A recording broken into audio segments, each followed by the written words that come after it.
that it's appropriate in the workplace, but spending so long in the workplace and being really focused on leadership and doing things to develop my own personal carnal wisdom at that point, to come to grips with this definition just is so powerful.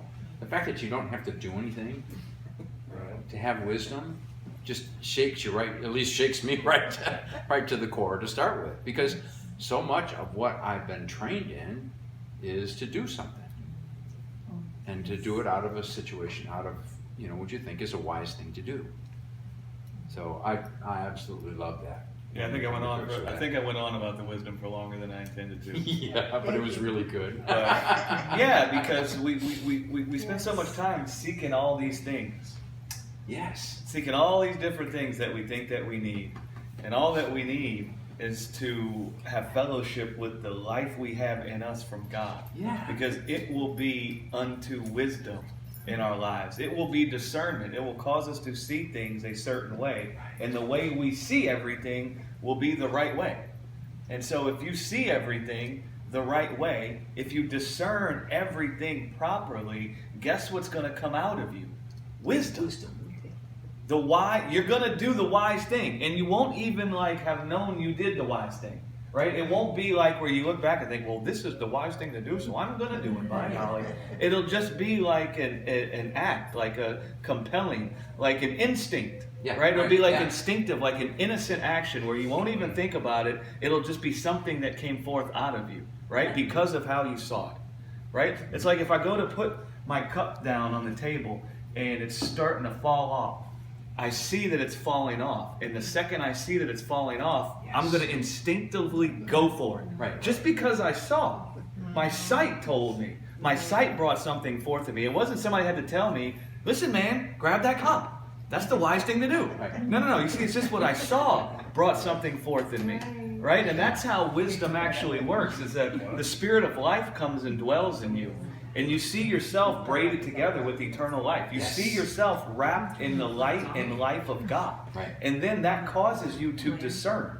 It is discernment. You discern everything for what it is. You're able to discern truth from lies. You're able to discern what is carnal from what is spirit. And then what happens is your heart just moves.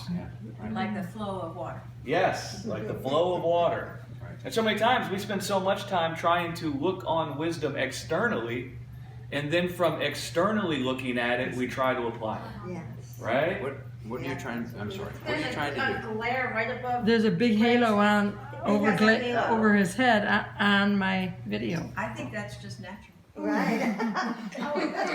There's a lack of hair. But yeah, so many times we want a wise guy or a wise lady to tell us what is the wise thing to do. And then we want to put it to work. Yeah. But that's not how godly wisdom works. Because listen, there was never anybody there to tell God what was wise. Right. So how does he know what's wise to do? Well, he said he is wise. All right, but what is it in him that makes him wise? Right? And you see, that's when you start that's when you start looking at wisdom the right way. If you want to define wisdom, look at, well, how is God wise? What makes him wise? Does he look on something external? Is God wise because he read every book? Is God wise because he went to all the classes about relationships? That's right. Is he wise because he went to all the classes about spiritual gifts and all these things? See, that's not what makes God wise. And so it's like, what is it that's in God that brings forth where he discerns everything the right way? Where he sees everything the right way. What is it about God? And the thing that it is about God is eternal life. Yes. Right? Yes. That's the thing dwelling in God that gives him eyes to see everything. And the eyes that he sees everything are full of light. Yeah. Right? Meaning it makes everything clear. Everything becomes clear. And so it's just, he sees everything as it is. And it's like the Matrix.